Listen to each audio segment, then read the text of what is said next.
Hello, and welcome to the latest edition of What Does the Giraffe Say with me, Kathleen Watorne.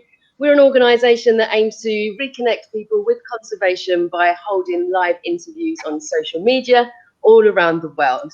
So today I am very happy. I'm joined by Sue Orloff, and she is the Director for Biologists Without Borders, and she is based in California at the moment. So Sue, if I could just hand over to you, if you could tell us a little bit about yourself and how the idea for setting up the organisation began. I worked as a professional wildlife biologist for the last 40 years, but in this country. But it all started when I was hitchhiking my way through parts of Africa in my early 20s. I was young and stupid, and I fell in love with the wildlife and the people on the continent. But then I had to come back and went back to school, got a few degrees in biology, and went to work, and basically life happened. But I always dreamed of one day getting back to Africa and participating in the conservation efforts of the animals that I love so much. But time kept on going by and nothing was happening. And finally, when I retired a few years ago, I got to make those dreams come true. I started my own profit, Biologists Without Borders, in support of African wildlife conservation. And it was probably the best thing I've done in my life. And we support things like anti-poaching efforts, scientific research, habitat preservation. I mean, we'll start drilling down further into some of your different projects as we go along.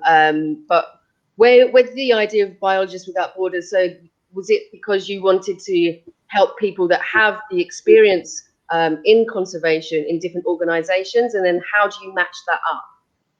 Yeah, the original idea was to allow professional wildlife biologists like myself the opportunity to volunteer their time and expertise to wildlife projects in Africa, because the reserves themselves don't have the funding or the manpower to carry out the requisite studies needed in order to have appropriate conservation measures. So volunteers send their resumes to me, and I have a host of our list of projects that the reserves had told me they need done, and I match the person to the project. And we've had quite success with that so far. But then I branched out into other things like anti-poaching and habitat preservation. Now, one of the ones of the projects that you have, one of the ones that is very important to you, I know from when we've been talking before, was the launch of a free application on your mobile telephone called Eye of the Elephant. Can you talk to us a little bit about this and how it works and why there was the need for this to be developed? Yeah, sure. It's one of our, I think, more important and certainly unique projects. It's the development of a free mobile app called Eye of the Elephant. It allows just ordinary people to report where ivory is being sold. It allows the user to take a picture of the item and describe it and write down the name of the store or the internet site. And then via the app, that information is sent to me, and then I send it on to the appropriate wildlife authorities for investigation and prosecution. Our main objective really is to facilitate prosecution of those engaging in illegal ivory sales, and also to raise awareness, public awareness of the problem. And we are now offering a $2,500 reward for intel leading to a successful prosecution. So hopefully that'll incentivize the whole process. And as a result of our intel, there's actually been 6 successful prosecutions so far of people selling ivory, and hundreds of other reports have been sent and are being investigated by state and federal wildlife authorities. We're also collaborating with organizations like the National Whistleblower Center and the Department of Homeland Security in this country, the U.S. Interestingly, the Department of Homeland Security, when they first got a hold of me, I was a little nervous. But it turns out they're interested in our reports our intel, because the profits from the illegal sale of ivory often go towards supporting international terrorist organizations and organized criminal syndicates. So that's why our Department of Homeland Security is interested in our information.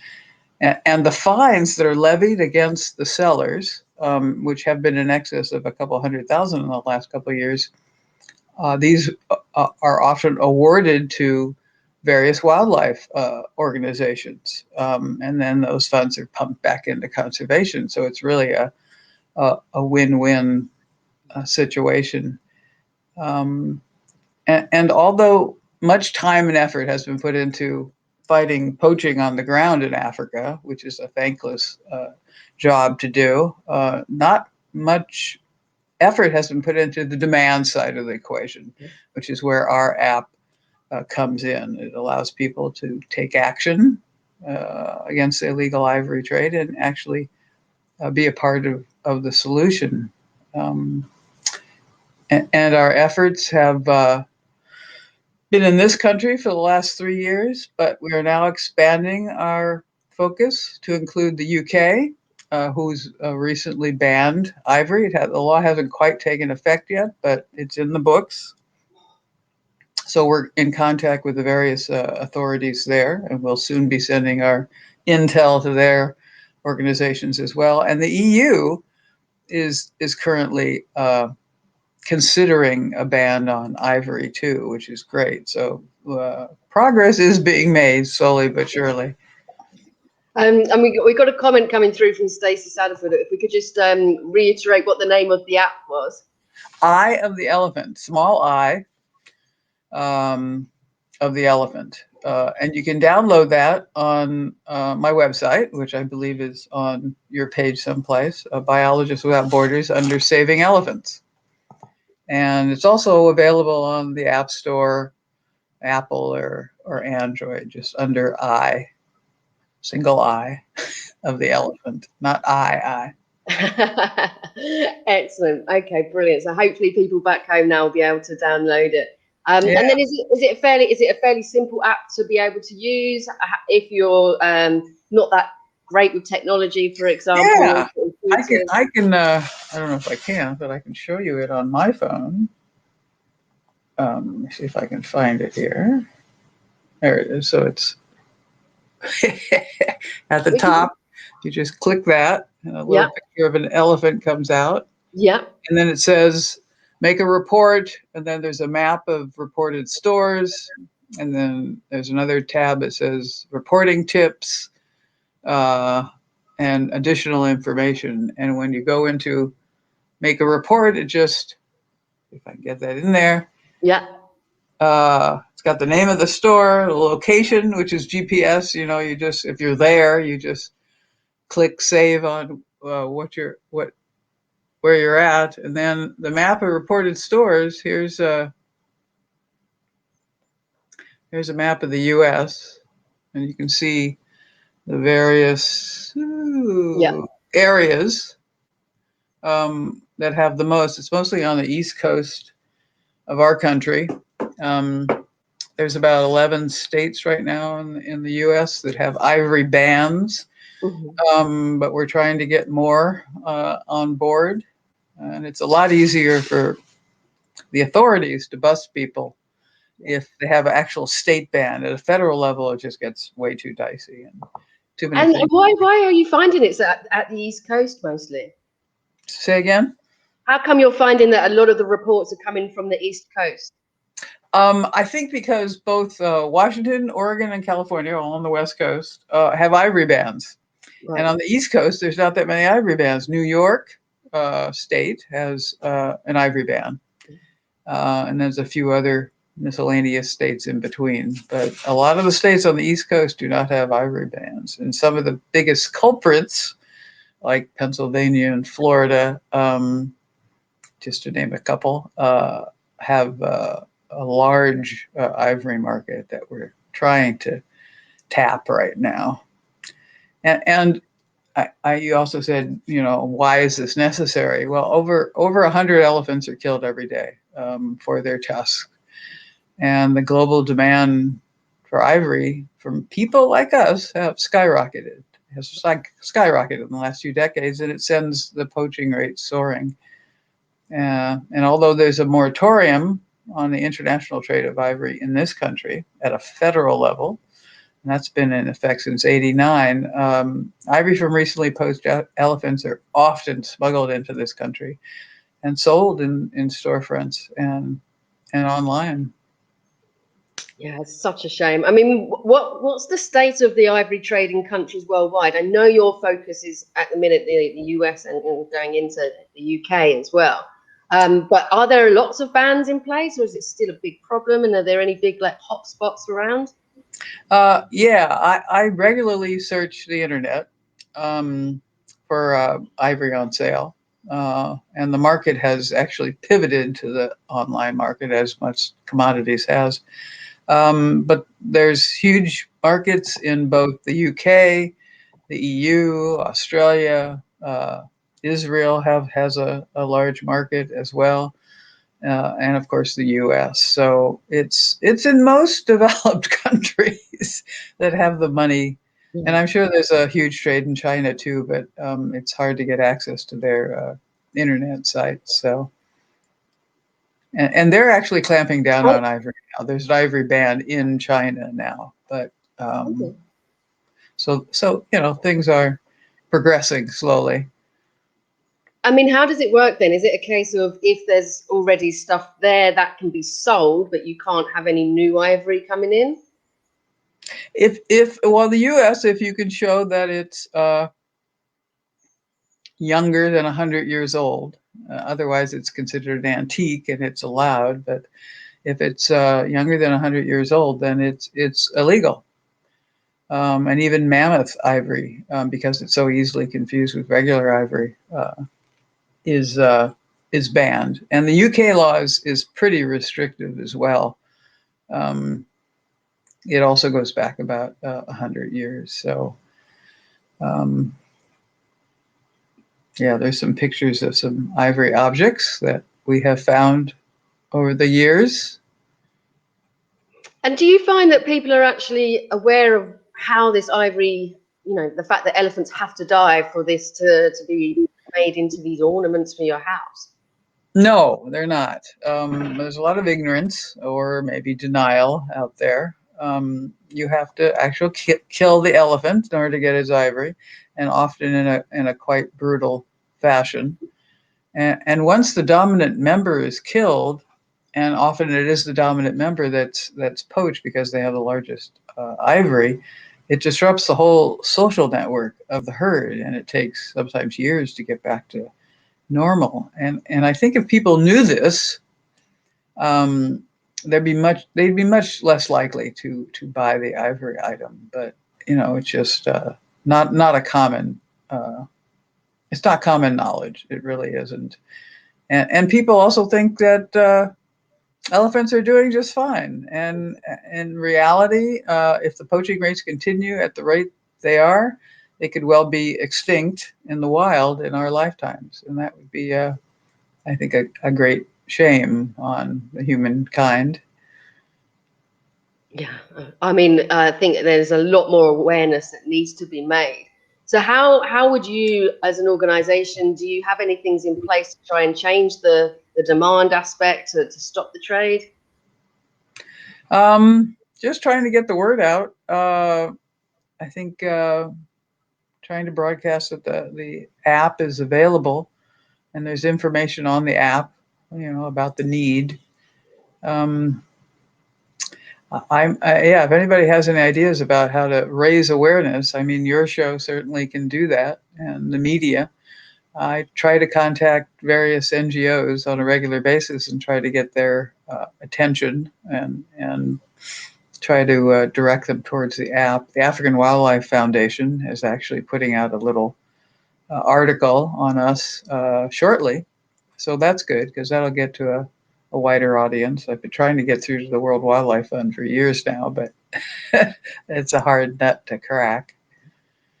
So yeah, if anybody has any ideas or connections, please get in contact with me. Spreading the word is one of the most important things we can do. Exactly, yeah. And then would you have plans to then expand it even further? I mean, I know we were talking earlier about England, Europe, and the US, but what about tackling the side from areas such as Asia, for example? Yeah, Asia would be a really hard nut to crack. After the UK goes into effect, and then maybe the EU down the road, that would be great. Australia would be definitely a good place to tackle because they don't have any ivory laws there. Yeah, so far just the more Western, presumably civilized countries are the ones we're tackling so far. And why wouldn't countries have these ivory bans in place? You know, I mean, you'd think that they'd be very aware of how this is happening and would want to do their part to stop it. There's a huge lobby of gallery owners, auction sites, um, jewelry shops that have a lot of pressure, and they put that pressure to bear on the governments. That's why the UK ivory law took over a year and a half, I think, of lawsuits against them. It even went to the UK Supreme Court, and eventually, I mean, it was fought tooth and nail, basically. Um, Eventually, the Supreme Court ruled that it was considered appropriate, legal to have this ivory ban. So that, and it still hasn't taken effect in the UK. Mostly, I've been told because of Brexit. Yeah. Fusions about trade and things. So, but at least it got passed. Sure. And then, are there ways for people back home to pressurize governments into getting these into place? Oh yeah, you can write in this country. You can write to your congressman. That would be great. I mean, if California, which is where I am, didn't have an ivory ban, I would be out there in Sacramento, our capital, and banging on the door. I don't know a lot of folks in Florida. So yes, public pressure could definitely put this in the forefront.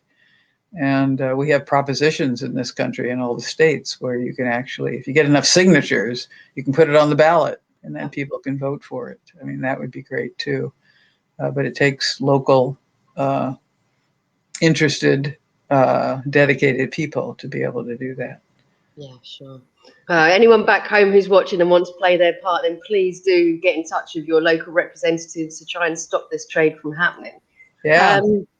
So what we're finding as well, I don't know for you as well, with COVID happening, that's impacting everyone around the world.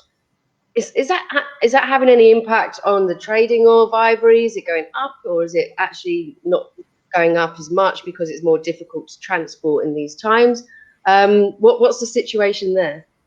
Yeah, from what I've been told, and this is through various sources. I'm not sure all of them are legitimate, but I think that the transport of the ivory has been interrupted. It's very hard to get things out of Africa. So consequently, poaching rates have gone down somewhat. But that doesn't mean that it wouldn't pop up immediately when things calm down a bit with COVID and transportation starts being more smoothly done.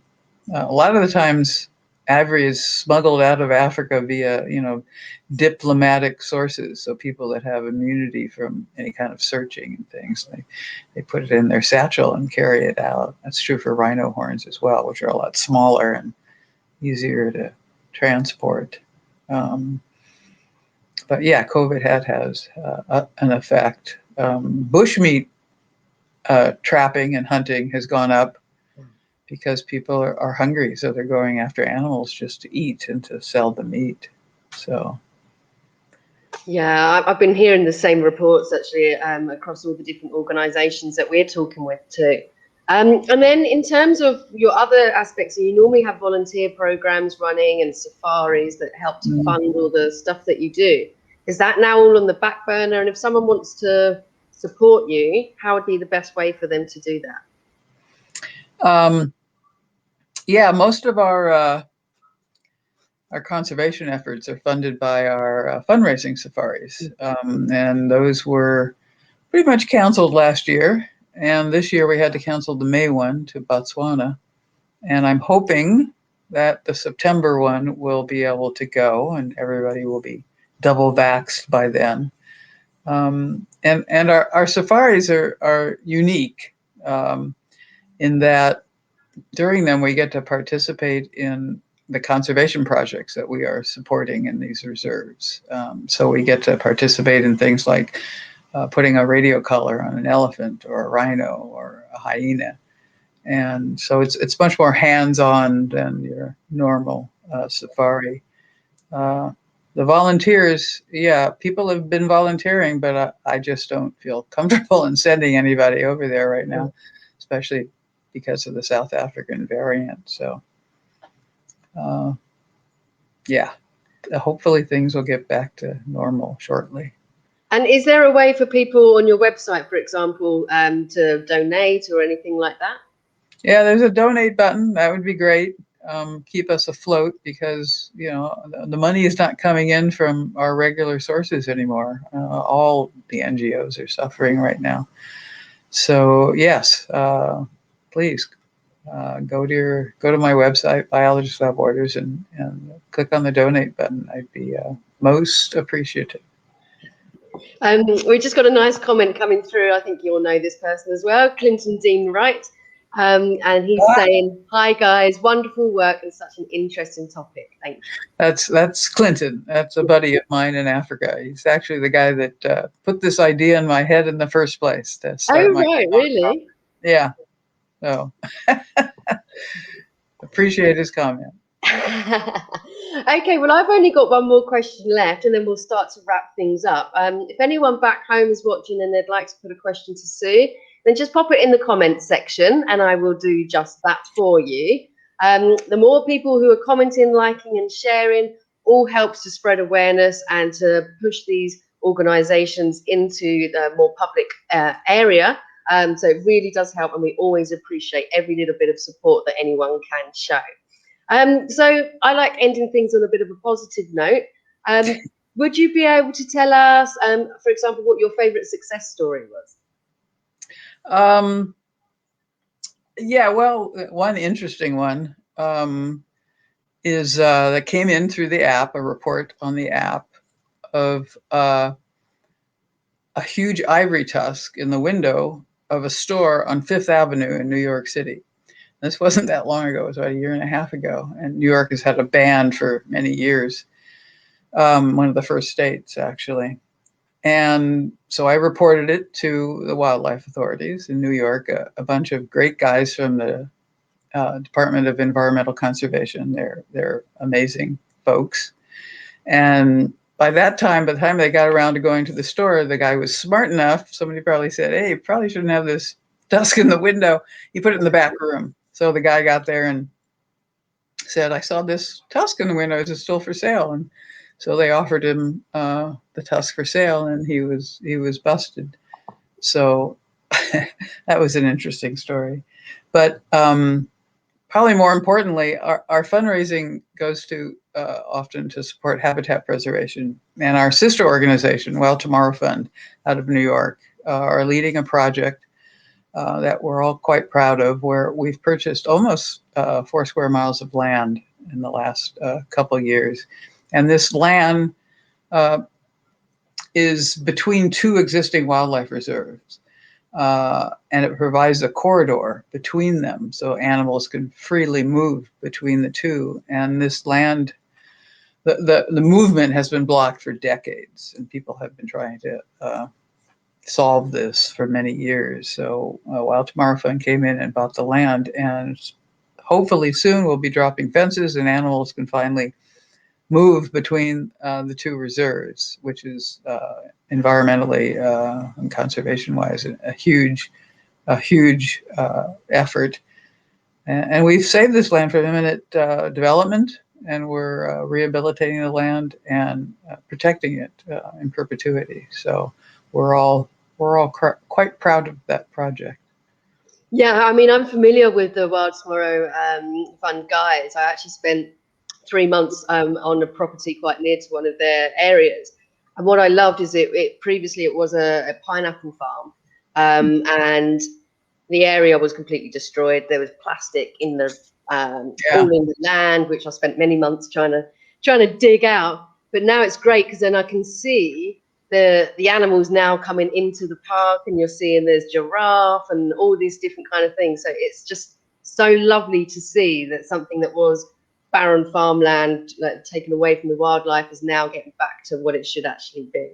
Yeah, it is amazing progression that we've watched over the last couple of years, bringing in new wildlife that hasn't been there for many years and watching them flourish. So hopefully one day we'll see elephants walking across and and migrating as they used to the coast, the Elephant Coast it was called. Although there's no elephants there now, but eventually there might be, Yeah. and that would be great. And am I right as well? I'm thinking that you guys recently won a conservation award. Yeah, we did. Last month, Biologists Without Borders was awarded Conservationist of the Year by an organization that I've belonged to for many years called the Wildlife Society. It's an organization of professional wildlife biologists in this country. So yeah, we were thrilled to get that award. Very proud to receive it. Thanks and congratulations. I think it's well deserved. Thanks. Okay, so I'm going to start wrapping up now. We've had some lovely comments coming through saying you're doing some great work and a very interesting discussion. Thank you everyone back home for watching. Sue, is there anything that you'd like to say before we go? Yeah, if you're interested in our organization, please go to our website. We've got lots of information there about how to save elephants and how to identify ivory if you're in the field looking around. Please go to the app, download it. It's free, and send us your information. You might get $2,500. That would be great. Excellent. Thank you so much. And thank you so much, Sue, for coming on. I'm always so impressed with the work you guys are doing and how you're working tirelessly to try and make that difference. And thank you everyone back home for watching. We've really appreciated every one of your likes, comments and shares. Thank you so much. And if you haven't seen any of our previous episodes, please do head over to What Does the Giraffe Say Media on Facebook, and you'll be able to see many other interviews with conservationists around the world. And keep tuned because we've got more exciting interviewees coming up over the next few weeks. But from me, thank you so much for watching and enjoy the rest of your day. Thank you, Kathleen. Appreciate what you